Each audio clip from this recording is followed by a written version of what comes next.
Buhay ni Sister Len, ano? Welcome na welcome po kayo sa pamilyng ito. Ano po, tayo po ay hindi church lamang, kung hindi tayo po ay isang malaking pamilya. Kaya tingnan mo yung mukha ng mga kapatid mo. Yan. Tingnan mo yung mga mukha ng mga kapatid mo, ha? Iba-iba. Ano? Ayan. Di ba sa pamilya naman, iba-iba naman ang itsura. Ayan. Kaya iba-iba ang itsura natin. Praise the Lord. Hallelujah. So, ngayon po is the fourth Sunday of the month. Hindi pa po ngayon ang last Sunday. Kasi meron pa tayong isang Sunday. At may mahalaga tayong gagawin sa last Sunday. Ano po bang ating gagawin sa last Sunday? Ayun, praise the Lord. Sino pong excited na sa anniversary? Amen. So, yan, praise God. Ano po? At iyon po ay patunay na ang Diyos natin ay tapat sa church na ito. Ano? Ika-7 taon, ibig sabihin po, pag tinignan mo sa Bible, ang 7th means is complete. Ano? Completed. So, kaya ako'y naniniwala na kukumplitohin ng Diyos ang lahat ng mga kakulangan. Amen? So, praise God. So, ngayon pong araw na ito, ngayon pong umagang ito, mga kapatid, ay ang pag-uusapan po natin, because this is a fourth Sunday of the month, and this is ano pong meron sa fourth Sunday of the month? Ayan, Mission Sunday. Ano po? So, Mission Sunday, it means ay ating pong ginugunita o inaalala ang paghayo ng ating mga kapatid. Ano po? So, kaya ang title po ng ating pag-uusapan ngayong umagang ito ay, ayan, can you plus it? O, ayan. Yan, may pupuntahan tayo. Ano? Kayo ba'y sasakay sa ganyang bangka at pupunta tayo sa South China Sea? Ano? So, sabi, ang title po natin ay Let's Go to the Other Side. Ano pa? So, but before that, can we all stand and let us pray. Lord, salamat po sa umagang ito. Alam po namin na handang-handa ka na ibigay ang mensahe mo sa umagang ito. Alam po namin, Panginoon, na banal na Espiritu ang mangungusap at kikilos sa puso at isipan ng bawat isa upang maunawaan namin ang kahalagahan ng iyong mga salita sa umagang ito, Panginoon. Gamitin mo lamang po ang inyong lingkod na tagapagsalita, subalit ikaw ang magturo, ikaw po, Panginoon, ang magpakahayag at magpaunawa sa bawat isa sa amin ng iyong mga salita. Lord, tulungan mo po, Panginoon, I rebuke in the name of Jesus the spirit of sleep, ng pagtulog, ng antok. I-review ko po anuman disturbances, Panginoon, na pwedeng humadlang upang manakaw ang iyong mga salita ay akin pong sinasansalang, Panginoon, sa pangalan ni Jesus. At Lord, sa pangalan ni Jesus, nire-release ko po ang masaganang pagdaloy ng katotohanan at ng kapayapaan at ng karunungan sa aming kalagitnaan. Ito po ang aming samot dalangin sa ngalan ni Jesus. Amen and amen and amen. So, the title of our message today is Let's Go to the Other Side. Pag sinabi mong let's go, ibig sabihin is, ano to? Ha? Verb. Oh, ano ba yung verb? Akala ko lumilipad. Bird pala yun, no? Oh, so, verb is an action word. So, ibig sabihin, meron kang gagawin. Sabi mo sa katabi mo, may gagawin ka. Sige, sabi mo sa katabi mo, tapikin mo, may gagawin ka. Ano? So, before Jesus Christ, bago si Jesus ay umakyat sa langit, may ipinagbilin siya sa kanyang mga disciple. In Matthew chapter 28 said, sabi doon, go and preach the gospel to all nations, baptizing them in the name of the Father and the Son and the Holy Spirit. So, mayroong ibinilin si Jesus. Alam niyo po, pag sinabing bilin, ano pa bang ibang term ng bilin? Meron pang ibang term yun eh. Inihabilin, hindi, ang inihabilin kasi bagay. Ipinagbilin. Oh, okay, ganito. Iniwanang salita. Yan. Ano? Ang sabi ni Jesus, humayo kayo at gawin ninyong alagad ang lahat ng bansa. Ha? Bautismo mo sila sa ngalan ng Ama, ng Anak at ng Diyos, Espiritu Santo. Ano? So, yun ang bilin niya sa disciple. Hindi pa niya tayo pwedeng pagbilinan ng araw na yun dahil wala pa tayo. Pero yung bilin na yun ni Jesus ay continuous yun. Hanggang ngayon, yun pa rin ang bilin ni Jesus sa atin na humayo kayo. Ano? Kaya ang isang healthy church is the church flowing. Ano? So, makakakita kayo pag ang tubig ay hindi dumadaloy, anong nangyayari? Halimbawa, palaisdaan. Ano? Yung palaisdaan, halimbawa, fish pond. Tapos walang outlet, basta na doon lang ang tubig. O ano mga nangyayari? O, nakukontaminate, nagkakaroon ng amoy. Ano? At anong nangyayari? Yung mga nado doon, ano ba, may mga isda doon, ano nangyayari? Hanggang sa mamatay. Why? Because it is stagnant. Ano po? So the healthy church is not the church, it's stagnant church. Ang healthy church ay church na dumadaloy. Alam niyo po, nung bata ako, mga at the age of 11, nagsimula ako 10, 10 years old po ako, may pispan na po ako. Tapos, nung 11 ako, medyo nag-upgrade ako. Pinalaki ko yung pispan ko. Hindi po aquarium pispan talaga. Ano? Hinuhukay ko yon araw-araw. Pagkakadating ko galing ng school, ano po? Maghuhukay ako kahit konti lang. Basta huhukay ako. Yun po kasing hinuhukay ko, malambot po yun. Ano? Hindi po yun, baka iniisip nyo matigas, hindi po. Malambot po siya na actually putik na yung iba. So, hinukay ko yon, pinalaki ko ng pinalaki, at inilagay ko siya kung saan mayroong bukal. May spring. Ano? Malapit sa spring. Yung pong bukal na yon, ay doon po kami dati kumukuha ng tubig na iniinom. Ano po? Kasi sa bukid po ako lumaki. Ano?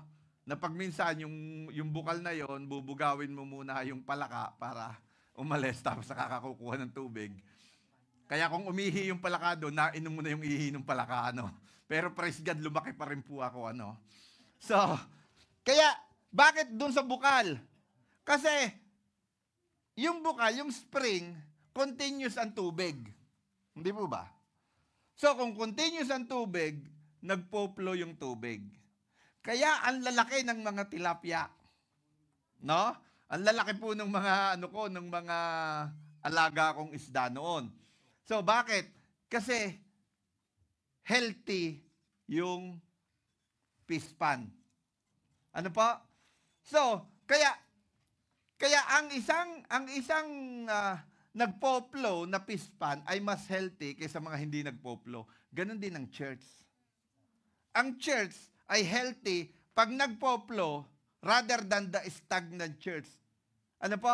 Meron kasing mga church na ay tayo na lang. Huwag tayong, alam niyo po, may naranasan po ako, one time po, nag-invite po kami, nadun pa po ako sa kabilang church po dito, yung una pang church namin na Ate Soyla, na Sister Leia, Nagkaroon po kami ng sabi ko po, nag-suggest ako, magkaroon tayo ng sports fest. Sports fest. So, basketball, volleyball, tapos mga ibang fun games. Ano po? Kasi ako po mahilig po akong gumawa ng mga larong kakaiba. Continue nung camping. Sayang-saya sila. Kasi nung camping, naglaro po kami ng volleyball na 6 feet ang taas ng bola. No, kung 4 feet ka lang, mas mataas sa'yo, no? So, ang saya, no? So, nag-invite, ang purpose ko po noon ay pinanalangin, nilagay sa puso ko ni Lord, to unite the church, the Filipino church in Edmonton. Ano po? So, kaya nag-sports fest po kami, nag-invite po kami ng mga church, iba-ibang churches na mga Filipino churches dito sa Edmonton. Merong, at saka mga taga Witaskiwin, marami, taga Lidok, may 4 naman dumating. Ano po? Kaso mo, yung isang na-invite namin, ang sabi po niya, okay lang namang mag-invite. Ano? Okay lang mag-invite. Basta wag niyo nga agawin yung miyembro namin. Sabi ko, ano ba naman kaisipan ng pastor? Yung pastor po yung kausap ko, ha? Okay lang naman mag-invite, okay lang naman kayo mag-join, basta walang agawan na, ano ba ito? Ito ba'y paligsahan? Ano? So, ganun po yung sasabi ko. Ang isang stag ng church, wala silang pakialam sa labas, sa ibang church. Pero dapat nating maintindihan that although we have a many church here in Edmonton, but we have only one body here in Edmonton. May isang katawan lang si Kristo dito. At yun ay yung mga part noon ay yung mga churches na iba-iba. Ngayon, sa church naman kagaya nito, ang parte naman ng katawan ay ikaw. Nagigets niyo po?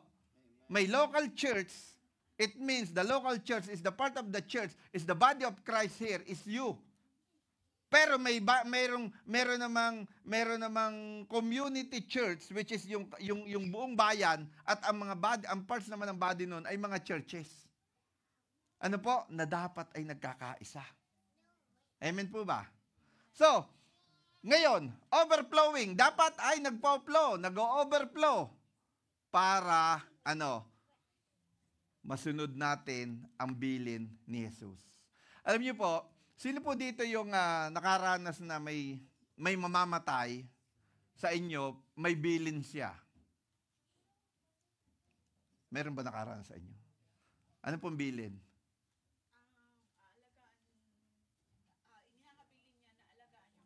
Oh, yun. Ano?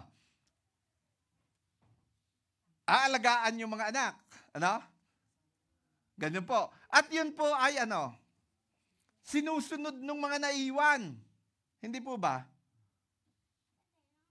Nagigets niyo po ba ako? Alam niyo po, may pelikula nung araw, no? Nung 80s. May mamamatay. Nagbilin. Si Piling. Kilala niyo po si Piling? Bakit natawa kayo? Yung mga iba hindi makarelate tuloy. Si Piling nagbilin.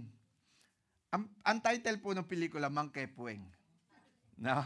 Si Chiquito ang bida. Si Piling nagbilin. Bago ako ipasok sa sementeryo, ang tugtugan niyo ay marcha. Marcha. Diba? Tan tananan tan tan tan tan tananan tananan tan tan. Di ganon ang bilin ni Piling. Sabi nung Piling, susundin namin ang bilin mo. Ay di ngayon ay nung papasok na sa sementeryo, huwag kayong papasok, sabi nung anak. Bakit? May bilin ng aming mahal na ama si Piling. Nandun po yung musiko, ang dugdugan niyo na, iyak na. Cha-cha. Ang pakinig ng musiko, cha-cha. Ang bilin ni Piling ay marcha, ang pakinig ng musiko, cha-cha. Kaya ang tinugtog ng musiko ay tat-tat-tat-tat-tan, tat-tat-tat-tat-tan, tat-tat-tat-tat-tan, tat-tat-tat-tat-tan. Gabi na, hindi pa nakakapasok si Piling sa sementeryo. Bakit? Kasi atras abante lang yung mga tao. No? So, ibig sabihin, pag may bilin, dapat sundin. Maliban na lang kung ang bilin ay masama. No? Pero ang bilin ni Jesus sa atin, humayo kayo. Ano? Ito po, yung let's go to the other side. Yung kaninang testimony ni Ate Soyla, other side yun. Other side yun. So, kaya mas maintindihan natin kung ano pa ang ibig sabihin ng kailangan nating tumawid, pumunta sa kabilang ibayo. No? Yung kabilang ibayo po, ibig sabihin, may tatawirin ka. Ano? Yung mga hindi taga-bukid, hindi nila naintindihan yan. Ano? Yung kabilang ibayo, ibig sabihin, meron kang tatawirin. Either ito'y ilog, either ito'y lake, basta pupunta ka sa kabilang ibayo. Amen. So, tingnan po natin ang sinasabi sa Mark chapter 4, verse 35 hanggang 41. As evening came, Jesus said to his disciple, let's cross to the other side of the lake. Ano? So, gabi na ito. Ha? Gabi na. Bakit ginabi sila? Sapagkat si Jesus, for the whole day, nagmi-ministry siya sa mga tao. Nagsasabi siya ng mga talinhaga. Nangangaral siya ng salita ng Diyos. Jesus is busy whole day. Ano? Ngayon, gabi na, niyaya niya yung kanyang mga disciple. Let's go to the other side of the lake. Ano po? Sabi niya, pumunta tayo doon, ha? Sa kabilang ibayo. Ano po? Ngayon, pagpunta nila, siyempre, saan sila sasakay? Sa lake sila po, kabilang ibayo eh. Sasakay sila sa bangka.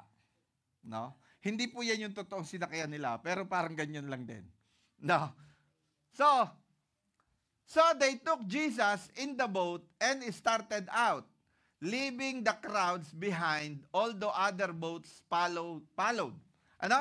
So kaya sila'y sumakay sa bangka, ha? At iniwan nila yung mga tao. Ano po? Sa pagmimisyon, mga kapatid,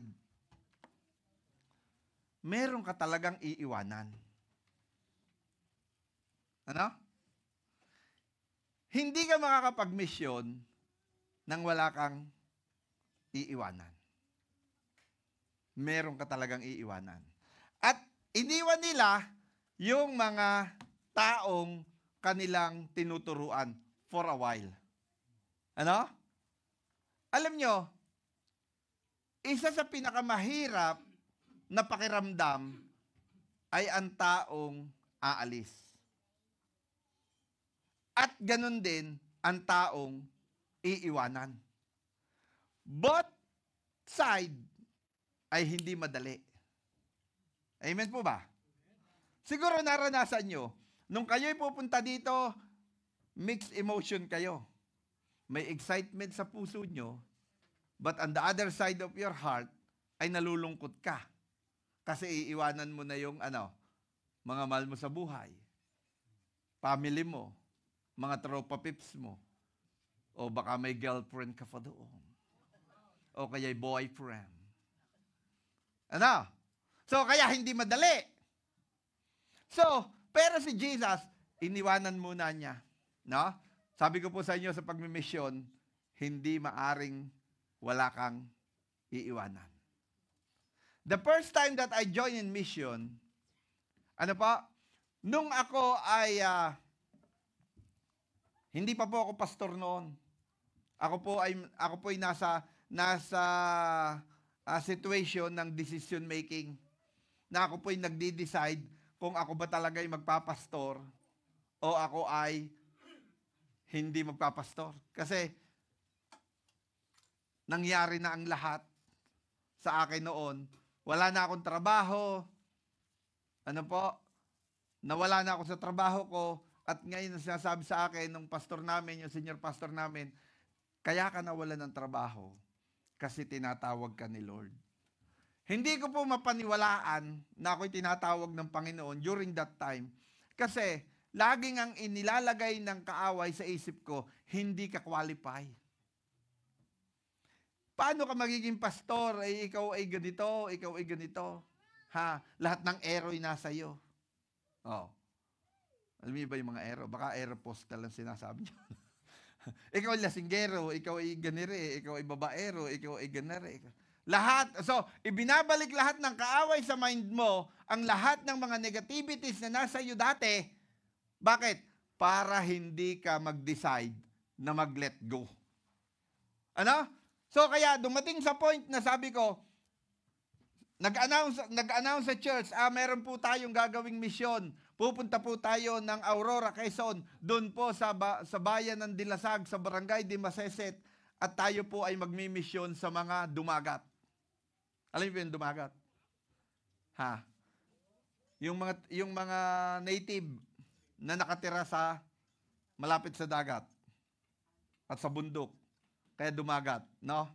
So, sabi ko, parang doon ako nagkaroon ng opportunity to go to mission para ako'y makapag-isip.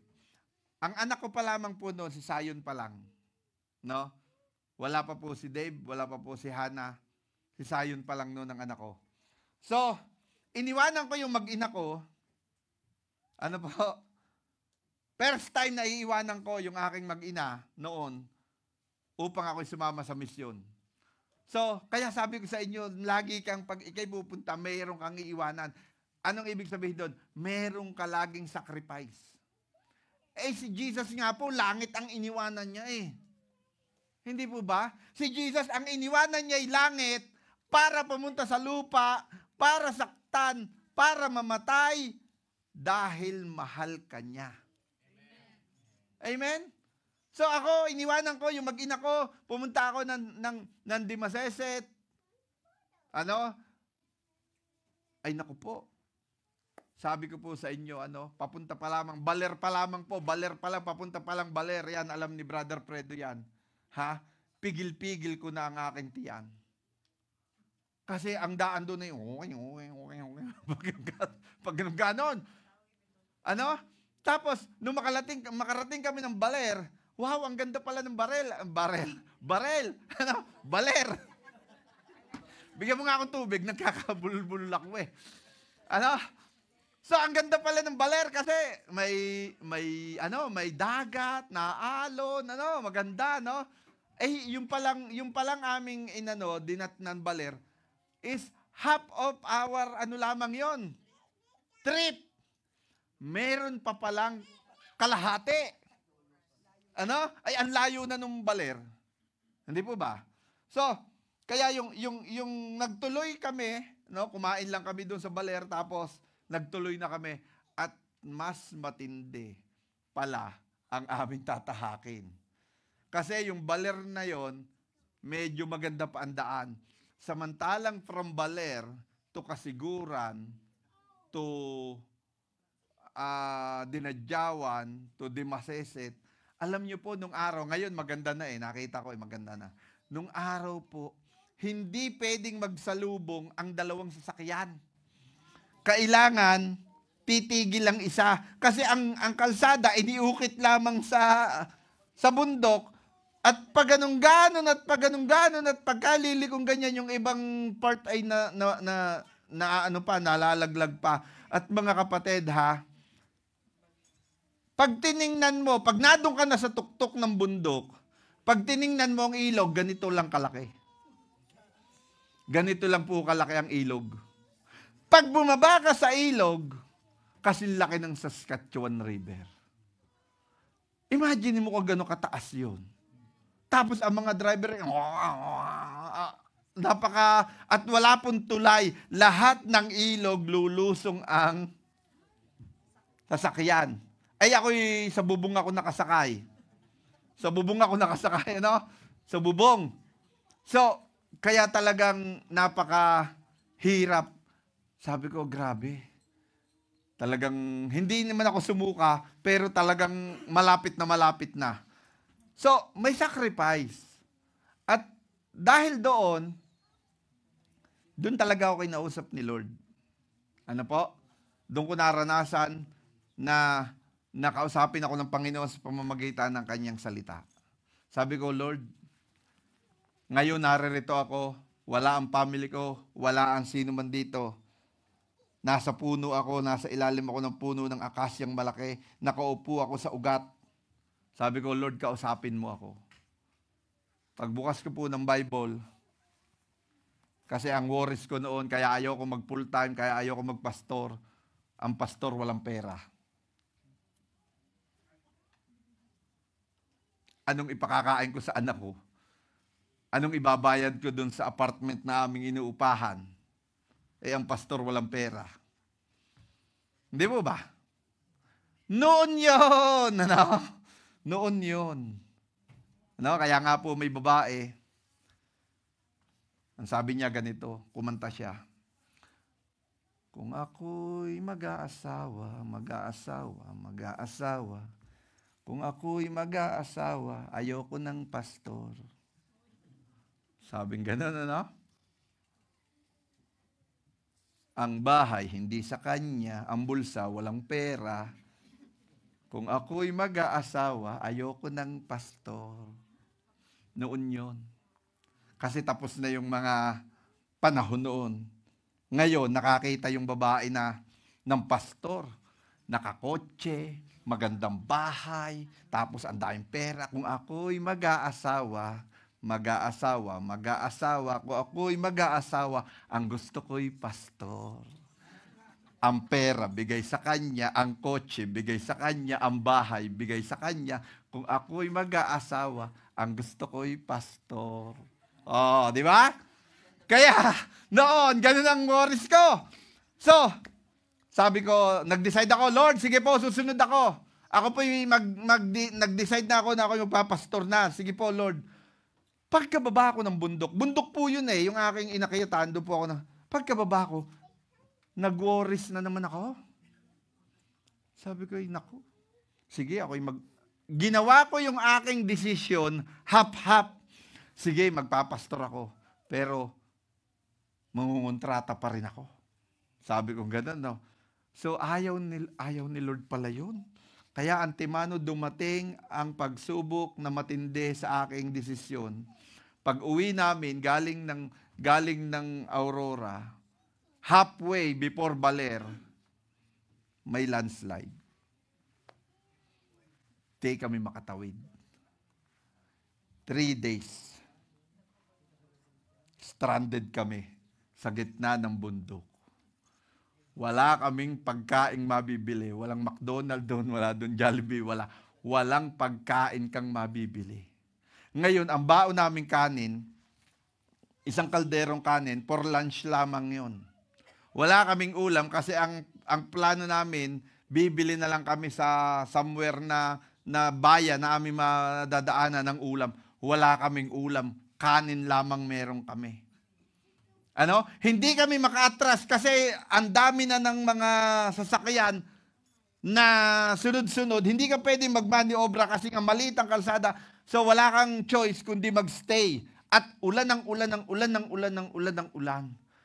At ang mahirap pa, mga kapatid, ang aming sinasakyang jeep, ang kalahati ng jeep ay puno ng nyog at luya dahil yun ay iluluwas dun sa Baler.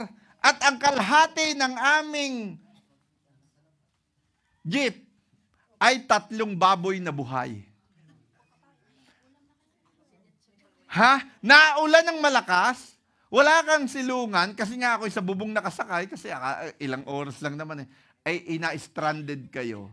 Hindi ka pwedeng, alam nyo, ang ginawa namin, para lang may masilungan kami, inilagay namin sa sako yung ibang mga nyog para magkaroon ng clearance yung kisame ng bubong at saka yung nyog. Ano po? Ikalawang araw, nanlalambot na ako sa gutom. Kasi wala akong makain. Ulan ng ulan. Ang kinakain namin, niyog, no? Niyog. Tapos, doon ko naranasan, pikit mata, mga kapatid. Kinain namin ang kaning panis. Walang ulam. Ako hindi nakain ng buro ng Kapampangan, ay mas matindi pa yon sa buro. Ano? So, pikit mata, kinain namin, Tapos naalala ko si Jonah, sabi ko, Lord, ito ba yung, parang ako si Jonah yata, Ako yata may kasalanan nitong landslide na ito. No? Pero totoo po yun, Natutulog kami nung kasama kong pastor sa bubong ng jeep. Nagtataklob lang kami ng tarapal, naulan. Ang lamig. Pero noong gabing yon, nung 3 araw na, Talagang nanalangin na ako sa Panginoon. Talaga sabi ko, Lord, kung ako man ang dahilan kung bakit ang mga taong ito'y na-stranded at bakit itong mga taong ito'y bakit kami na landslide dito, bakit kami dito ay Panginoon, patawarin mo po ako at kahabagan mo po kami na kami po ay makaano. Alam nyo, pagkatapos ng panalangin ko, walang isang oras may narinig kami, wang, wang, wang, wang, wang, wang, wang. May ambulansya sa kabilang side. At kasunod ng ambulansya, ang isang payloader. Bakit? Kasi meron palang kailangang emergency yung mayor ng kasiguran na kamag-anak na kailangan dalhin sa Maynila, kaya ang ambulansya ay landslide ngang ganyan. So may dalang payloader, dumating ang payloader, inalis lahat ng mga lupa at pagkatapos ng ambulansya ay makalusot, ika-4 na sasakyan, nakalusot po kami. Praise God. Even dun sa mga sitwasyon na akala mo'y wala kang pag-asa, pero dadating ang tulong at ang kamay ng Diyos. Amen po ba? So, iniwan nila yung maraming tao at sila ay nagpatuloy. Amen. Jesus was sleeping at the back of the boat with his head on a cushion. Oh. Si Jesus natutulog daw. The disciples woke up shouting, "Teacher, don't you care that we're going to drown?" Pwede mo po, may Tagalog ba yan? Pwede mo ba ilagay sa Tagalog?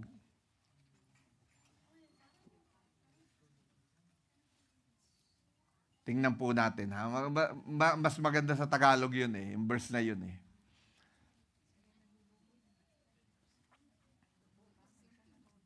So, nung sila ay naglakbay na, nagsimula na silang maglakbay, siyempre si Jesus pagod. Biruin mo naman, maghapon ka nagmi-ministry. So, maghapon ka nagmi-ministry, ang ibig sabihin, talagang mapapagod ka. Ay kahit nga sino ditong nagtatrabaho, pagod eh. Nakakatulog eh. Kahit nga yung iba, hindi nagtatrabaho, nakakatulog eh. Hindi mo ba? Hindi mo ba? Pero ayun pa, pagod, Ayan, at siya'y natutulog sa hulihan sa ibabaw ng kutsyon. At siya'y ginising nila at sinabi sa kaniya, "Guro, wala bagang anuman sa iyo ang namapahamak tayo?" So, dito may makikita po tayong katotohanan. Ano po? So, ang sabi diyan ay si Jesus natutulog habang ibalik mo nga muna sa 37. Habang sila'y naglalakbay, along the way, nagkaroon ng trahedya, nagkaroon ng storm, nagkaroon ng bagyo. Lahat po tayo nakaranas ng bagyo. Imposibleng hindi. Maliban na lang yung maliliit na bata. At alam natin kung gaano kalakas ang bagyo. So, nakaranas sila ng bagyo sa gitna ng habang naglalayag, inabot sila ng malakas na bagyo, kaya't ang bangkang sinasakyan nila'y hinampas ng malalaking alon at ito'y halos mapuno na ng tubig. So that is the situation. Nakita po natin yung bangka, ang bangka naman nila yung mga kahoy lang. Hindi po ba? So ito yung sitwasyon na halos mapuno na ng tubig, hinahampas ng malaking alon, but Jesus is sleeping at the back of the boat. Si Jesus ay natutulog habang sila'y hinahampas at winawasiwas ng bagyo. Tapos, ginising sila.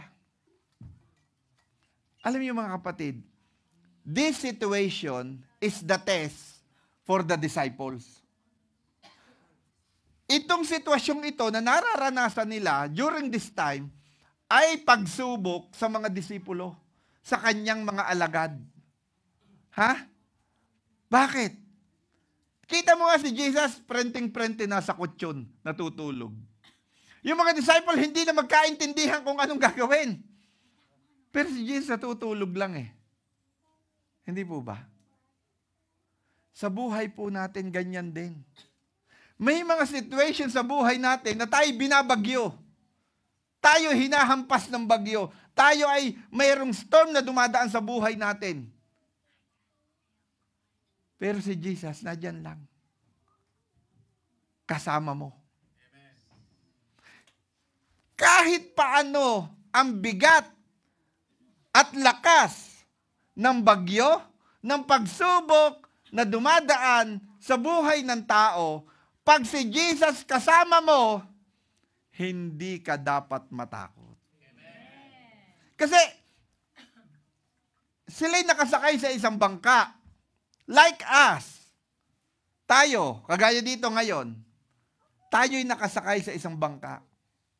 Ang church as a boat. Ano? Ang church ay parang isang bangka at tayong lahat ay nakasakay. So it doesn't mean na ika'y ginagawa mo ang kalooban ng Diyos, nagmi-mission ka, nag-evangelism ka, tumutulong ka sa mahihirap, tumutulong ka sa mga nangangailangan. It doesn't mean hindi ka na makakaranas ng bagyo. No! Wala pong exempted sa test. No? Sino mga matatalino ditong nakaranas ng exempted sa test? Ako lang? Pambihira.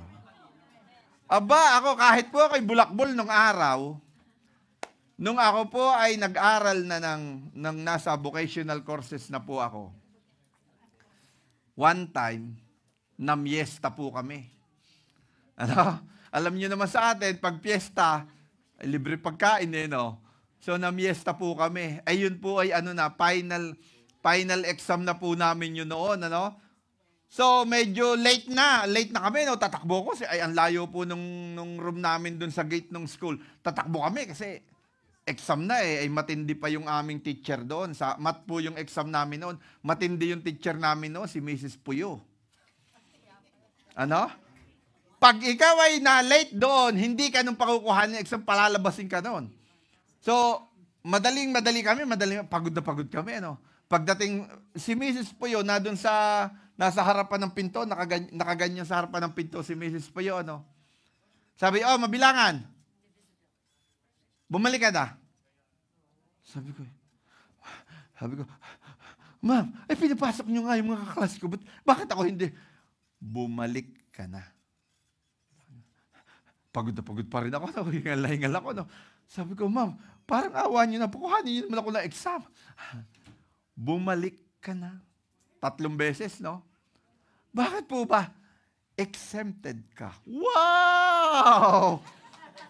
Praise God, for the first time in my life, nakaranas ako ma-exempted sa math. Ano? Mabilangan.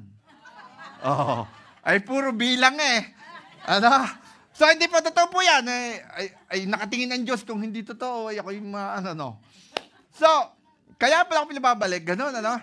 Pero sa test ng Panginoon sa atin, wala pong exempted. Ano? Wala. Ano? Ito lang ang test na walang exempted kahit gaano kakagaling. Kasi walang mas matalino kay Lord. Si Lord ang ating professor. Ano? Walang tatalino sa kanya. Maaring dito sa buhay mo ngayon, maaring si brother, ang pangalan ng asawa ni Sister Faith? Si brother, matalino yan. Jamestown yan, matalino yan. Simple lang po yan, pero matalino po yan. Yan. Ano? Scholar ng bayan. Pero pag kay Lord, walang mas tatalino kay Lord. Ha? Imagine niyo kung gaano katalino si Lord. Kahit hibla ng buhok mo, alam ni Lord kung ilan. Ha? Huwag niyo na tingnan yung iba. Hindi niyo pa rin kayang bilangin yun. Ano? So, ganyang katalino si Lord. At ang iniisip mo ngayon, kung ang iniisip mo ngayon nagugutom ka na, alam ni Lord yan. Ano? Huwag kang mag-alala, kakain ka mamaya. So, kaya mga kapatid, kahit anong troubles, problema at pagsubok ang dinadanas, pagkasama mo si Lord, hindi ka dapat matakot. kagaya natin, mga kapatid, no? Ang church natin, tayo po ay involved sa mission. Ano? Hindi man tayo humahayo, ano? But I encourage you, mga kapatid, na subukan yung sumama para mas maranasan nyo kung paano ang pagmimisyon. Ano po? Next year po, pupunta po ako sa misyon. Pupunta po tayo sa Mindanao, yung mga sinusuportahan nating mga churches doon sa Bukidnon, mga tribo po yung mga yon. Ano po, ang ilan po sa atin ay nakarating na doon. Si Pastor Dave nakarating na, si Sister Liza nakarating na, si Brother Sayo nakarating na. I encourage you to join me. Ano? Iba po ang karanasan, ang pagmimisyon.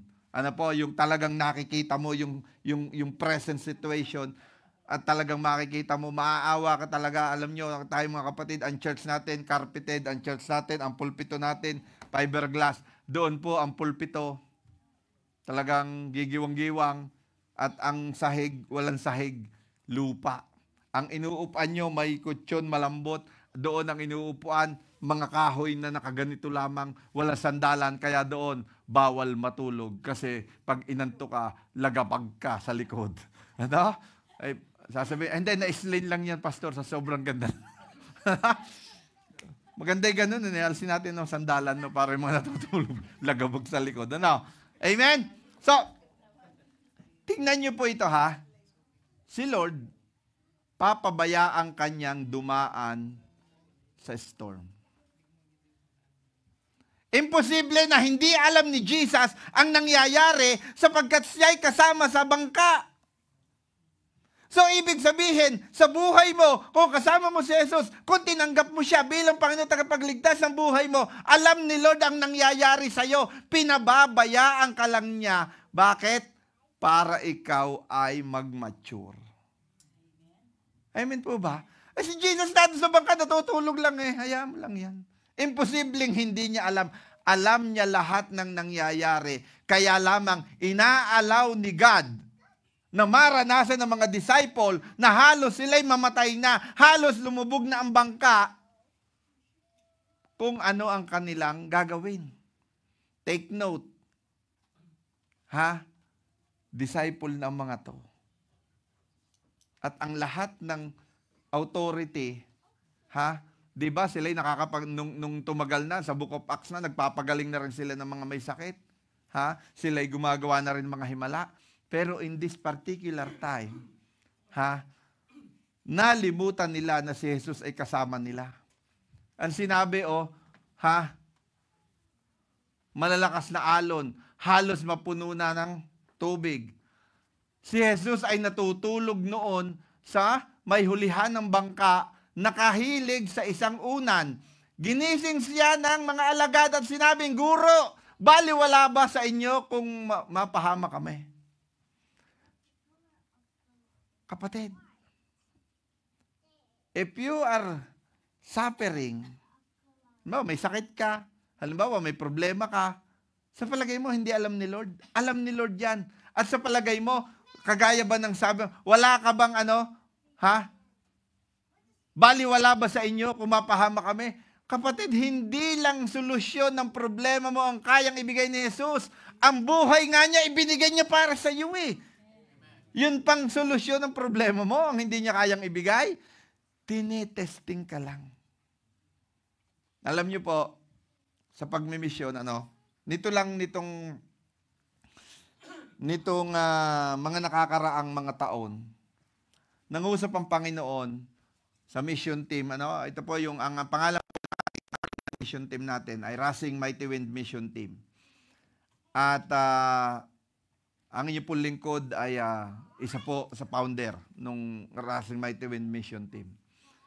So, nangusap ang Panginoon sa amin, kasama yung mga leadership, na dapat na tayong magkaroon ng base sa Mindanao kung saan doon tayo pinahahayo ng Panginoon sa mga tribo. Ano po? Kasi tayo po dati nakikisilong lang sa mga church doon sa tribo. Ay sabi ko nga po sa inyo, ang liliit naman po ng mga bahay. yung po mga una kong na mga pagtuturo sa inyong naikwento ko sa inyong na wala po kaming matulugan pag naulan kami natutulog sa ilalim ng lamesa pag minsan akala mo yung kasiping mong asawa mo yung pala'y aso ang kasiping mo. Ano? Tapos yung mga aso may mga pulgas at garapata pa kasiping mo sa ilalim. Wala kang magawa. So, kaya nangusap ang Panginoon, sige. Kailangan magkaroon na tayo ng lugar para doon. So, kaya po nagkaroon po tayo ang bawat churches ng JCF, nagkaroon po tayo ng kasunduan, ng covenant na tayo po ay magbibigay sa mission every month na pambili ng lupa. No? Nakabili po tayo ng lupa doon 500 square meter. Malaki na 'yan, ano? Malaki na 'yon. Kalahating hektarya. 5,000 square meter pala. Kalahating hektarya So kasi ang isang hektarya 10,000 square meter. Baka sabihin nyo, paano ba na exempted yan sa mahina pala mag-toast yan. So, nagkamali lang po, no? So, ikinokore ko lang. Alam ko may mga engineer dito, baka i-bash nyo ako, no? So, 5,000 square meter, nakabili po tayo. Paid off na po yun. Bayad na. Ngayon, last year, nagbigay na naman ng Panginoon ng pangitain na magke-cater kayo ng mga training sa mga pastors, ng mga tribal pastors, at magkakaroon kayo ng kailangan may activity center, pero kailangan meron din tayong pag-i-stayan. Kasi po parami na ng parami. Dumadami na po yung mga sumasama sa mission na gustong maka-experience ng mission. So, nanalangin po kami, sige, magpagawa tayo ng temporary shelter ng ating pagtutuluyan. Nagpa-canvas po kami ng mga kahoy kasi madami naman po doong kahoy, tapos ay yero ang bubong, sawali ang dingding. Ano po? Pero sabi nga, there are many plans in man's heart. No? Maraming plano ang puso ng tao, pero ang Diyos, iba ang plano niya. Amen? Amen po ba? Maaaring ikaw may mga plano ka pero iba ang plano ng Diyos. Sa halip, pero natapos na po ang mission house. Ngayon may 95% tapos na po ang mission house. Pero tingnan nyo po kung ano ang nangyari sa mission house na pinlano namin. Maliit lang po ang aming pinaplano. Mga 50 square meter lamang ang aming plano noon. Tapos ay sawali ang dingding. Tapos ay ang mga kahoy. Pero tingnan nyo po ang ginawa ng Panginoon. Yan na po ang mission house natin sa Mindanao. Naka-steel trusses, color drooping, sliding window, kalahati ay cement. At yan pong mga boulders na yan, ginawa po nilang riprap, diyan na po galing yan. At ang mission team ay hindi masyadong gumastos diyan. Why? Nung makita ng mga kapatiran ng mga nakarating doon, Pastor, sagot ko na po ang 1,000 hollow block. Sabi po nung taga Batangas, taga Bawan, Pastor, magbibigay po kami para sa ating pong mission house. Pastor, alam niyo po, hindi na po kailangan dumagsa ang provision. At yung plano namin na maliit lamang, malaki po ito. At ano pa po nangyari? Hindi po nangyari na sawali ang dingding, hindi po nangyari na kahoy ang halige, hindi po nangyari na ordinaryong yero, kung hindi ito po ang ibinigay ni Lord. Kasi iba ang plano ng Diyos sa iniisip ng tao. Amen? Pwede ba palakpakan natin si Lord? Hallelujah! Yan po ay nakatayo sa burol. Nakatayo po yan sa burol na napakaganda po ng location yan kasi makikita mo yung Mount Kalatungan.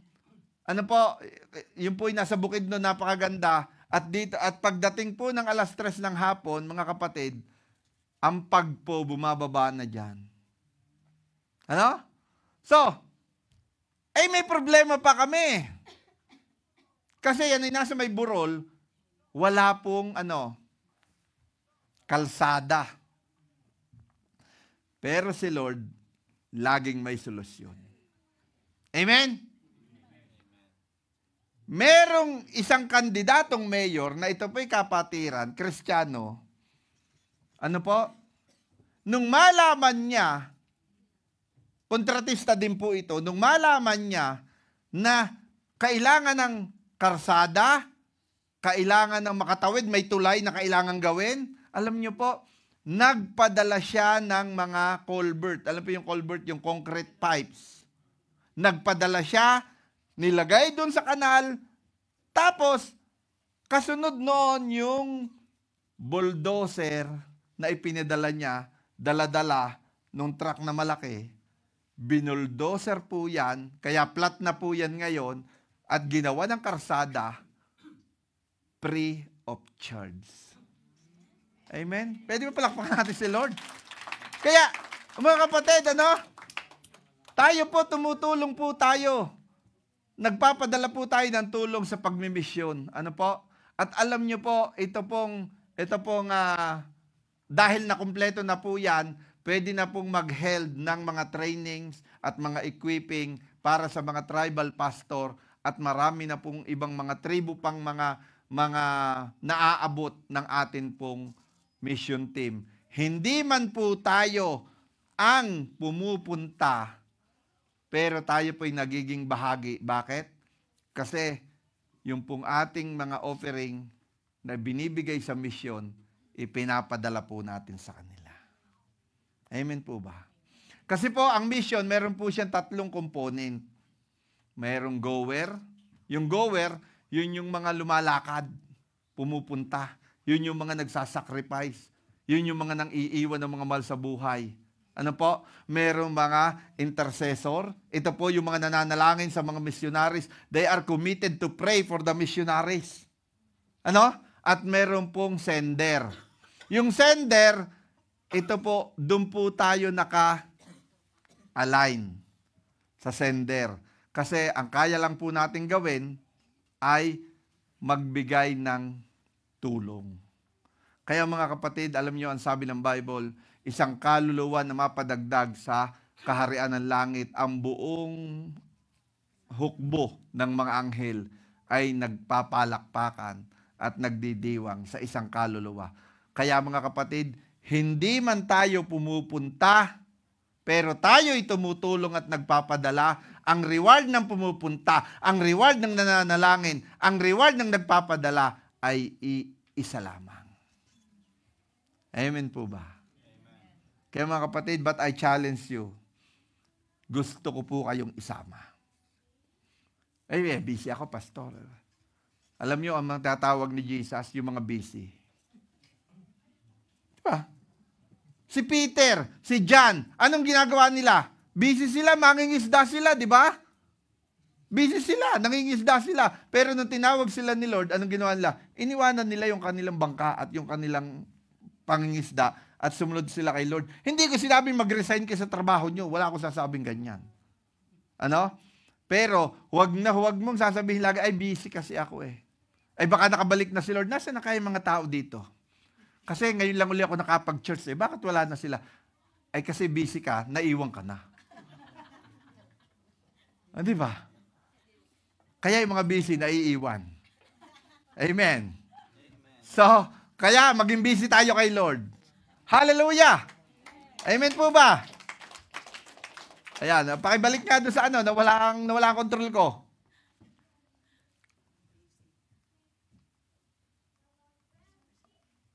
Ano na bang verse tayo? Ayan. Ha? Ginising. Guro, wala ka ba? Baliwala ba sa'yo? Kaya ginising. Bumangon si Jesus at iniutos sa hangin. Imagine niyo ha? Nung bumangon si Jesus, bagyong-bagyo. Sabi ni Jesus, iniutos sa hangin, tigil. Ano nangyari sa hangin? Tumigil. Bakit? Because your God, my God, and their God is a powerful God. He control everything. Kaya po sasabi ko nga po sa inyo nung ang tao hindi pa nagkasala, si Eva at si Adan, tayo ay binigyan ng dominion ng Panginoon sa lahat ng nilikha niya. Ay nilikha din niya ang ang panahon. Nilikha din niya ang weather. Kaya kung hindi pa nagkasala ang tao, pag sinabi mo nag-i-snow, sabi mo sa snow, tigil. Tigil yung mga yan. Ano? Bakit? Kasi yung dominion, yung authority, nasa sayo. Di ba kaya nga sabi ko sa inyo, practicein nyo. Pag hinabol kayo ng aso, sa pangalan ni Jesus, tigil! Ay nag-doubt ka. Takbo! Tigil! Ay malapit na. Takbo! Hindi pwedeng magdadoubt ka sa pananampalataya mo, ano? Kagaya ka ni Pastor Dave, sumakay ng tricycle. Pedicab. Nakakita ng mga aso. Tigil! Pedicab. Ay, naku po. Alam niyo mga kapatid, lahat ng nilikha ng Diyos, binigyan ka ng authority. Ha? Practicein mo lang. Ang sabi nga ng Bible, matuka ka man ng ahas, makainom ka man ng lason, sa hindi sinasadya, hindi ka mamamatay. Baka pag uwi mo, testingin mo. Tingnan ko nga itong. Sabi ng pastor doon, uminom ako ng lason, hindi ako mamamatay. Ay pag tinesting mo, bula ang bibig mo. Ano? Patay ka. Sa hindi sinasadya, ano po? Alam niyo po, ako po ina-accidentary po. No? Nabaksakan po ako ng wire. Kasi yung wire po yung ginagawa po namin, di ba yung mga pipes? Meron po yung wire sa loob. Di bilog na ganyan yung bilog. So, ginugupit po yon. Nagkataon sa labas po yun, ang lakas ng hangin. Nung makuha ko na yung wire na ginupit ko, pag talikod kong ganyan, yung kalahati, hindi ko alam na bumagsak. So, bumagsak po dito, sa amin, maliit at malaking, kailangan i-report mo Dini-report ko po doon sa, Pag-report ko, okay, Efren, I will call the doctor and he will give you a shot. Ha? Dahil lang dito tuturukan niyo ako? Sabi ko naman, no. I can sign a waiver. Sabi ko, kung may waiver kaya sasign ako, patuturukan mo ko dahil lang dito. Hindi ko lang masabi sa kanya, naku po, nung bata nga, kung mataga ako at wala naman akong So, sabi nga niya, sige ha, bahala ka. Pag yan infection, hindi ka sagot ng company, hindi ka sige, sige, okay lang po sa akin. Ganyan. Imagine nyo, ay ako matapang na ako sa turok, lalo na kung yung isa dyan. Hindi ko sasabihin kung sino yun. So, tumahimik ka. Sabi niya sa alon, di po ba? Tumahimik ang alon. Baka practicein ito sa asawa niyo, pagka yung asawa niyo nagagalit. Tumahimik ka! Sabi ng pastor, may authority ako sa iyo. Bakit? Tapos nag-quote ka pa ng verse, binasa mo sa Ephesians. Mga babae, pasakop kayo sa mga asawa niyong lalaki.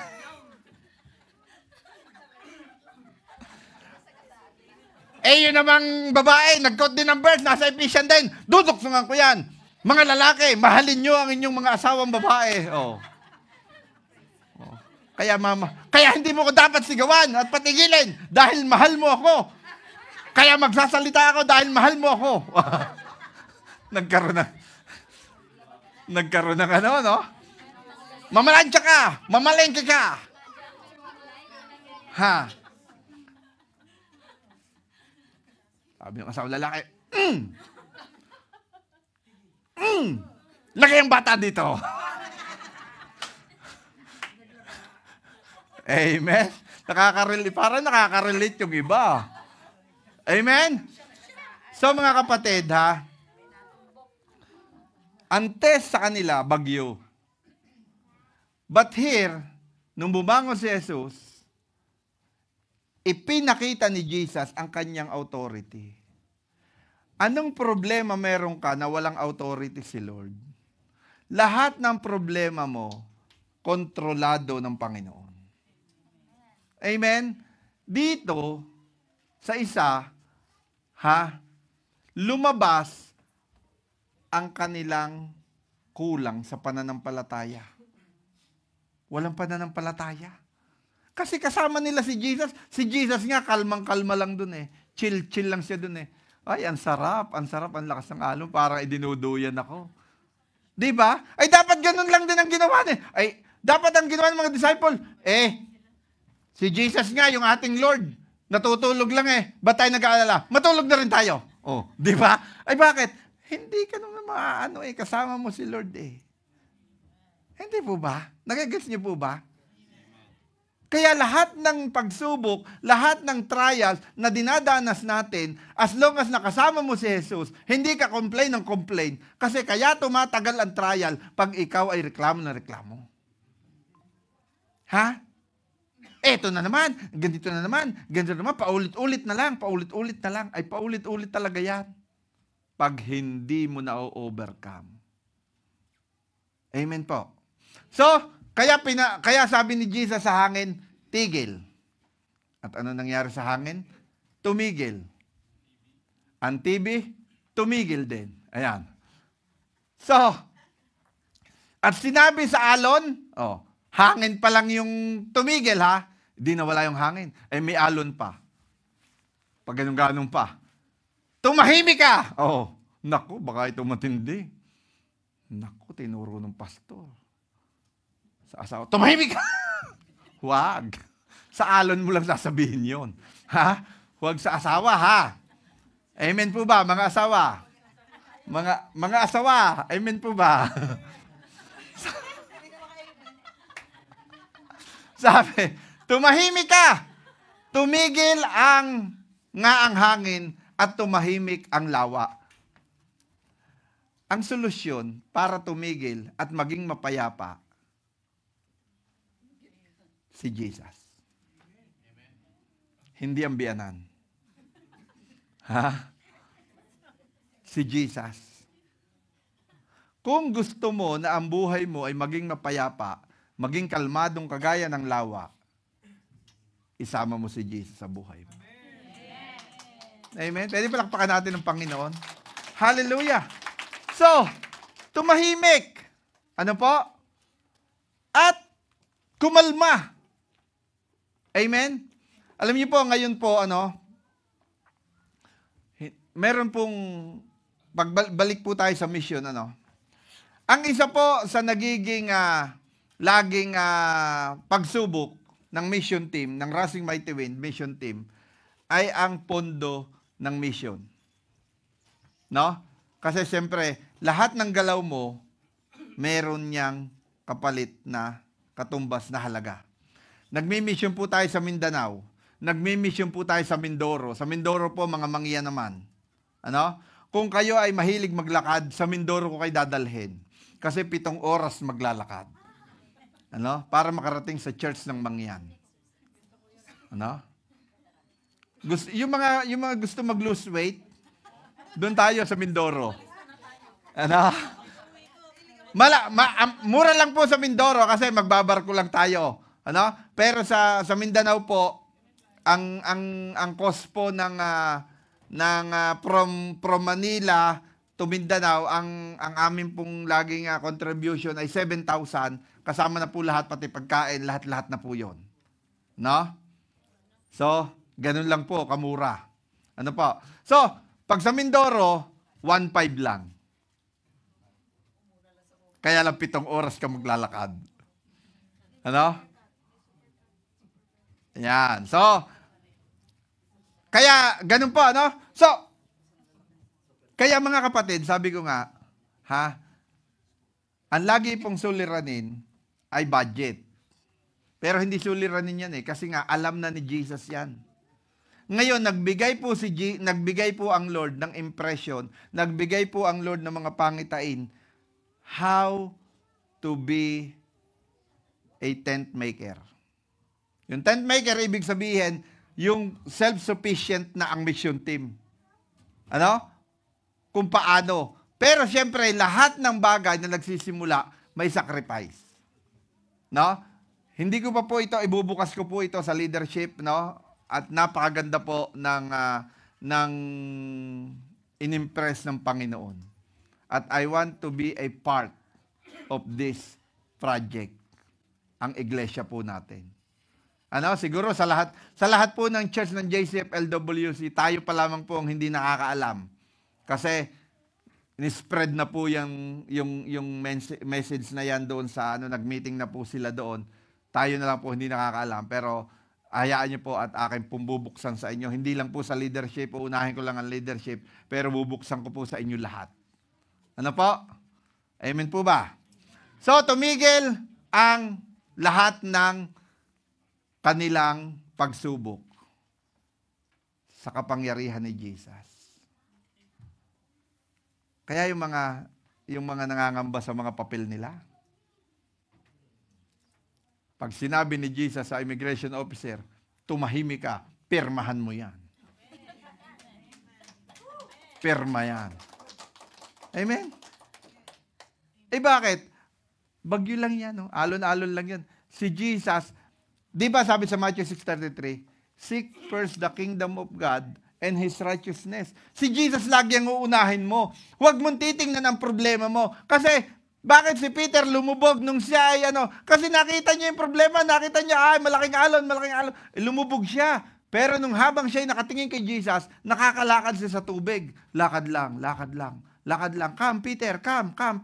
Nung makita niyo yung alon, tumingin siya sa problema, lumubog siya. Kaya mga kapatid, anuman ang problema, meron ka ngayon, hayaan mo lang yan. Kay Jesus ka tumingin at si Jesus ang sasaway. Tigil ang problema, tahimik ang problema pag kay Jesus ka nakasandal. Amen? Hallelujah! Ito po, pagkatapos sinabi niya sa mga alagad, bakit kayo natatakot? Parang yan din na sinasabi ni Lord sa iyo ngayon. Bakit ka natatakot, mga kapatid, kung papel ang problema? Ako po at ang mga iba pa dito dumanas ng matinding problema sa papel. 10 taon akong naghintay bago po nakuha kong pamilya ko.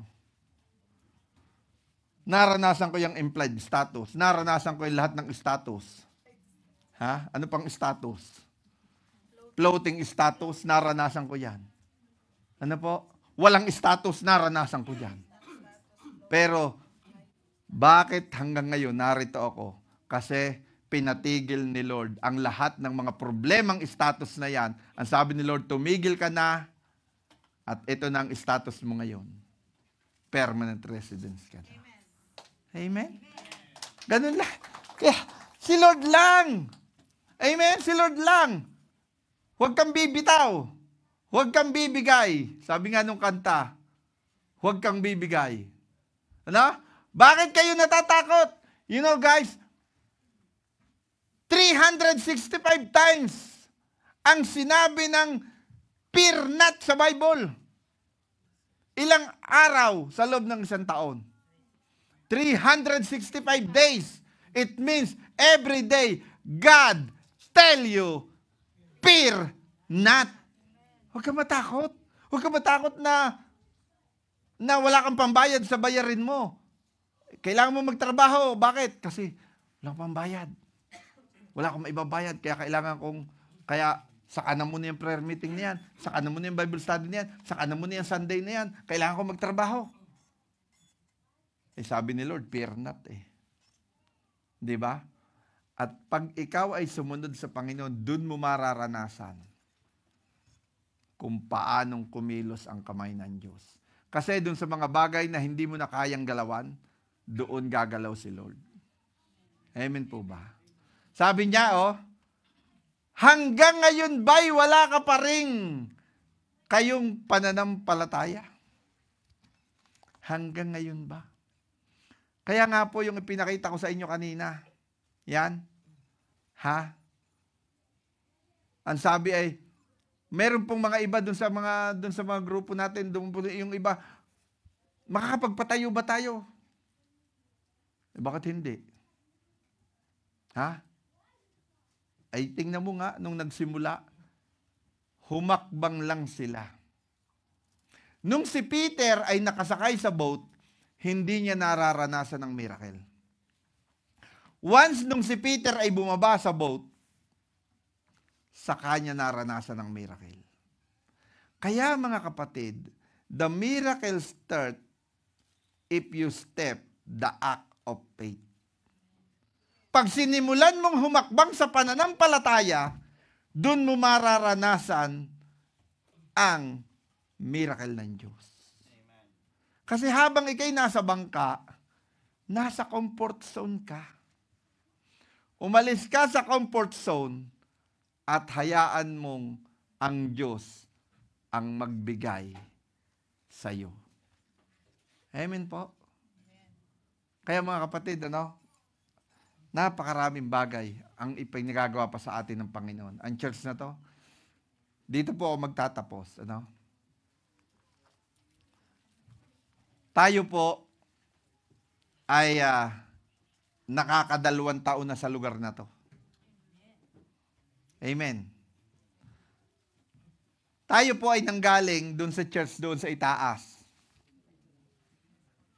Pinalipat tayo ni Lord dito. Ang sabi po natin noon, Lord, ito po ang prayer namin. Nung last Friday, nanalangin din po tayo. Nanalangin po kami, Lord, ang aming pong panalangin, ang magiging church po namin sa susunod ay nasa ibaba na po kami. Hindi na po kami aakyat ng itaas kasi nakakaawa naman yung mga naakyat sa itaas. Si Ate Nena nun, awang-awa ako, dala-dala yung 4x4 niya, naakyat pa doon, Alam niyo yung 4x4 niya? Tapos si Nanay Benita, bago makarating. Alam niyo, yung mga matatanda yan, yung iba nga, hindi pa masyado matanda, natigil pa sa gitna. Ang hirap naman dito. Alam niyo kung sino yun, alam ko kung sino yung mga yun. Yung iba kabataan pa nga natigil sa gitna. Lord, wag na po kaming itataas, sa baba na lang po kami. At Lord, kung maaari po, mas malaki po dito. Yun po ang aming panalangin. At kung maaari po, Lord, pagbaba ng sasakyan, ilang hakbang lang, pintuan na. Very specific. Binigyan kami nakapaghanap ng isang building doon sa may Kapilano na kung saan nakapag-down payment na kami. Pero hindi ito yung prayer natin kasi akyat na naman tayo, ganito na naman. Pero si Lord gumawa ng paraan. Etong lugar na to ang ibinigay ni Lord sa atin. Kaya ngayon, nananalangin na naman po tayo na Lord, humihingi tayo ng wisdom sa Panginoon. Panginoon, kailangan na po namin na mas malaki dito. Amen? Lord, kung maaari, ang gusto po namin, amin na.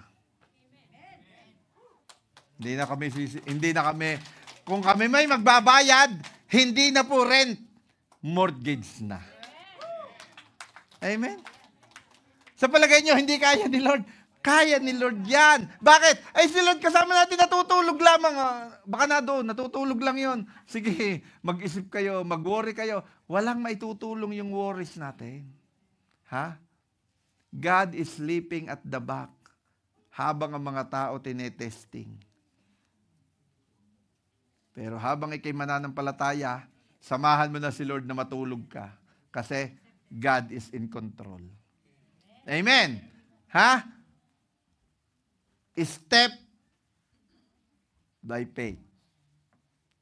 Hakbangan mo ng may pananampalataya. Kaya mga kapatid, I challenge you, kung sa tingin mo kinakapos ka, kung sa tingin mo nagkukulang ka, hakbangan mo ng pananampalataya. Alam niyo po, nagkaroon po ako ng isang pangitain. Ang pangitain ito, pwede po tawagin ko yung tayo po magtatapos na. Ang pangitain pong ito ay, ako po may dalang isang malaking buto. Malaking buto, seed ng malaking buto. Habang ako'y naglalakad, pagod na ako, pawis na ako dahil nabibigatan ako. Ang buto ay malaki, haba, pasang ganyan kung kalaki. pasang-pasang, buhat-buhat ko po yung buto. And then along the way, nakakita po ako ng isang pala. Nung makakita ako ng pala, I decided to plant this seed. Hinukay ko po yung lupa ng malalim. Halos hanggang leeg ko yung lalim nung hukay ko sa lupa. Pagkatapos itinanim ko yung buto. Pagkatapos kong maitanim yung buto, tinabunan ko siya. And then dahil sa pagod ko ng pagtatanim ng buto, naghanap ako ng mauupuan at napaupo ako sa isang bato, isang malaking bato. Hinihintay ko na tumubo yung butong tinanim ko. Siyempre, wala pong nagtanim na hindi nag-expect na tumubo. Pero ang tagal. Hanggang sa nainip na ako, nag-decide ako na malis na lang kaya ako. Ano po? Pero nung ako'y nag-decide na ako'y aalis na, biglang nangusap. Biglang mayroon akong tinig. May voice akong narinig. Bakit ka aalis? Bakit ka naiinip? Di ba't nakaupo ka sa bato? Yung pala ang nangungusap ay yung bato na inuupuan ko. Because Jesus is the rock of our salvation. Yung palang inuupuan kong bato, siya pala yun. Kaya kahit matagal, hindi ka dapat mainip. Siguro meron na kayong mga itinanim dati na hanggang ngayon parang walang nangyayari. Sabi nung nag-exhort, pag nagtanim, bibigyan. Pag nagtanim, tutubo. Pero as long as you're sitting the rock, which is the Lord Jesus Christ, wait until something happen. Di ba meron nga pong meaning yung push? Ano po ba yung push? Spell push. P-U-S-H. Pray until something happen. Ano? So, kaya, nung magsalita, oo nga, no? Nakaupo nga pala ako sa bato. So, at all of a sudden, may biglang sumibol na maliit na dahon. At unti-unti na siyang lumago, at unti-unti na siyang lumaki, at unti-unti na siyang lumaki. Naging puno na siya. At nung maging puno siya, bigla siyang namulaklak ng kulay white at kulay pink. At all of a sudden, yung bulaklak niya ay naging bunga. Una ay bunga ng mga kasoy, tapos bunga ng mga malalaking mangga, malalaking kasoy, malalaking mangga, malalaking apple, at iba-iba ng mga bunga, nagbunga na siya. Sabi ko nga doon, Lord, ano po ang meaning nito? Habang nag-preach si Pastor Dave nung Sunday, ibinigay sa akin ng Lord, kailangan nyo lang magtanim. Kailangan nyong magtanim. At sa pagtatanim, there is a sacrifice. Walang nagtatanim na madali. Walang nagtatanim na pag ganun-ganun lang. Pag ganun lang ang tanim mo, tutukain lang ng ibon yan. Kung gusto mong mamunga at lumaki ang puno at madaming bunga at malalaki ang bunga, kailangan may sakripisyo ka. Laliman mo ang tanim mo, lakihan mo ang tanim mo, at para malaki rin ang punong tutubo sa iyo. Kaya, church, yung pagtatanim natin sa misyon, ako naniniwala, kayang gawin ni Lord doble, triple ang mga upuang yan na may laman pag tayo lang ay nanampalataya sa Kanya. If you want to come with me, let's go to the other side. Hindi dito lang tayo tinawag. Tinawag din tayo sa kabila. sa other side. Kaya yung kay Ate Soyla lang, thumbs up ako doon. Saludo ako doon kay Ate Soyla. Bakit? Ni-reach out niya yung mga kamag-anak niya sa Pilipinas. Amen po. Sister Lani, yung mga kamag-anak niya, binabible study niya yung mga bata. Praise God. Amen. Kung meron tayong pinakamahalagang pwedeng ibigay sa mga kamag-anak natin sa Pilipinas, hindi chocolate, hindi mamahaling damit, hindi mamahaling sapatos, kung hindi si Jesus Christ. The best investment that we can have is the Lord Jesus Christ. Siya lang. At kumpleto na ang lahat. Amen po ba? Pwede po ba tayo tumayo? Sandali. Hallelujah. Hallelujah. Now the Lord ay nasa iyong harapan ngayon. Sige, pumikit po tayo. Huwag mong pakialaman yung katabi mo. Nangungusap sa iyo ang Panginoon ngayong oras na to.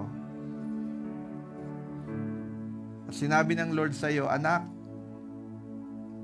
magtiwala ka sa akin, sapagkat ako'y kasama mo sa bangka. Ang lahat ng pagsubok na iyong nadanasin ay kaya kong patigilin, kaya kong patahimikin. Magtiwala ka lang sa akin at ako ang kikilos para sa mga suliranin. Ang sabi po sa Bible, trust in the Lord with all your hearts and lean not on your own understanding. In all your ways acknowledge Him and He will give you the right path. Ang tamang daan na bibigay sa iyo ng Panginoon. Ama, sa oras na ito, Panginoon, dalangin ko po, hindi ko po alam ang situation ng mga kapatid ko ngayon. Hindi ko po alam kung anong dinadanas nila o anong kanilang situation. But right now, Lord, I know that we are riding in one boat in this church. And I do believe, Lord, that you are sleeping at the back. Tinitingnan mo lang kami. Tinitingnan mo lang kung anong merong storm ang kinakaharap namin. Lord, sabi mo, kaya mong patigilin, kaya mong patahimikin. Kaya sa oras na ito, Panginoon, let your will be done in every storm that we experiencing right now. Panginoon, kung ito may emotional, kung ito may financial, kung ito man, Panginoon, ay health, kung anumang situation meron kami, let your will be done, O God. At tulungan mo, Panginoon, na mas lumago pa at lumaki pa ang aming pananampalataya sa iyo. Sapagkat sa pamamagitan ng pananampalataya, doon lamang kami magkakaroon ng katiwasayan ng aming buhay. Kaya Ama, ikaw po mataas, ikaw po maluwalhati sa umagang ito sa ngalan ni Jesus. Amen.